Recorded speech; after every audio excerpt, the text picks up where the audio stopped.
দেবীপক্ষের সূচনা হয়ে গেছে।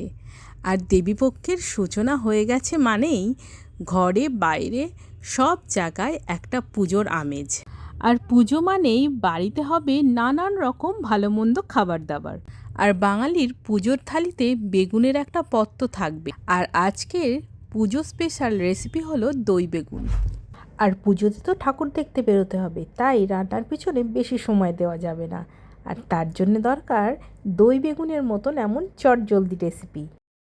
বেগুনগুলো লাল করে ভেজে তুলে নেওয়ার পর ওই তেলের মধ্যেই দিয়ে দেবো লঙ্কা, 5 ফোড়ন, হিং ফোড়ন।